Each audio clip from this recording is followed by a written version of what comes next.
Welcome to Fresh Munch Garden Channel. So when one of your friends, who happens to be a neighbor, calls you and says, "Hey, I got some banana pups for you, come dig them up," you don't turn that down. Stay tuned because we're going to take a ride.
Hey, so I just got back from my friend's place and got some banana pups. I just mixed up a wheelbarrow full of compost mixed with native sand, and I'm basically gonna just pot these suckers for a few months until they catch. Some of them are water sprouts or water suckers, and some of others are sword suckers. So we'll see if they catch root or not. Some of them that we dug up have very little roots, like this one, and but there are a couple that have a ton of roots on them. Like this bad boy right here. You can see the size of this thing. It's probably, it's taller than me. It's probably 6 feet tall. So I'm gonna pot this one first. And probably what I'm gonna do is take off some of these leaves, because they're gonna probably die anyway. Plus they were flapping around in the wind pretty hard. So just gonna chop them out, and they will make great mulch. And I'll leave one or two just to kind of help with photosynthesis and help bring in a little bit of energy to the plant's roots.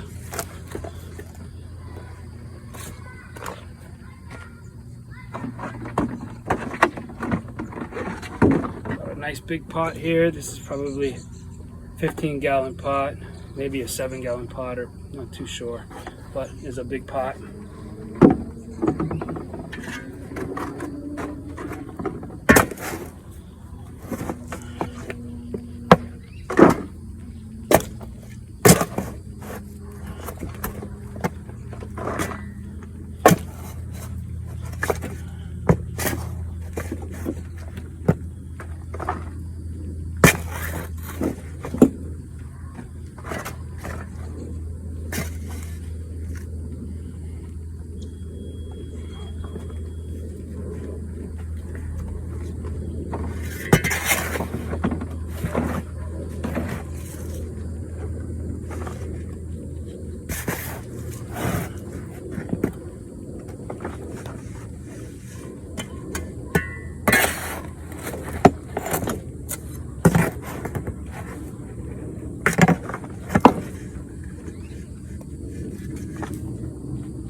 So my buddy knows a lot more about bananas than I do, and he says the water sprouts, those suckers may not fruit as well, which is okay, because they will send out suckers of their own that will fruit, and I primarily want them for wind breaks and shade and good chop and drop mulch for my fruit trees, as I'm planting these around all my fruit trees, starting with the breadfruit. And also he says that the sword suckers are a lot better for fruiting. So, I definitely got a mix of both. We'll see what happens.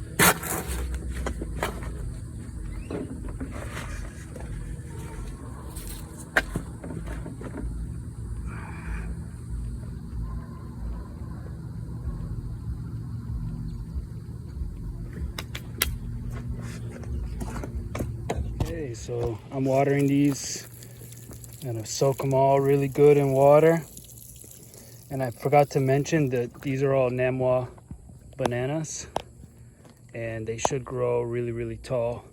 So I'm gonna keep giving them water, and then I'm gonna put them in a shady spot for probably a month or two and let those roots really grow out. My neighbor gave me another banana pup a while back. He brought it over and had a few roots like that one did. And I put it in a pot, put it in the shade. We totally cut off the top. It had no leaves. It put out those leaves right there, and it grew a beautiful root ball. It's that tall one right there sitting next to two dwarf Cavendish bananas. And my plan is to keep planting all the way around. This is my breadfruit tree, And these bananas will help with a little bit of shade. There'll be windbreaks, and they'll just, with chop and drop and everything like that, I'll be able to create a really nice organic feed for all my trees. And that's my plan. I'm going to do the lychee next, because the lychee really needs wind protection. So we'll see how it turns out. So got these guys in the shade. Totally forgot how heavy they are. Should have done this right here, but it's all right. I wheelbarrowed them over. And it's important to give them a lot of water to get the air pockets out.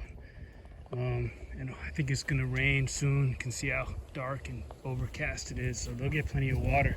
And I mean, all of these are, except for these two right here, are bananas that my neighbor had gave me in the past, and they're growing really nicely. A lot of them didn't have any roots either when we dug them up, but they seem to be probably growing new roots and doing just fine.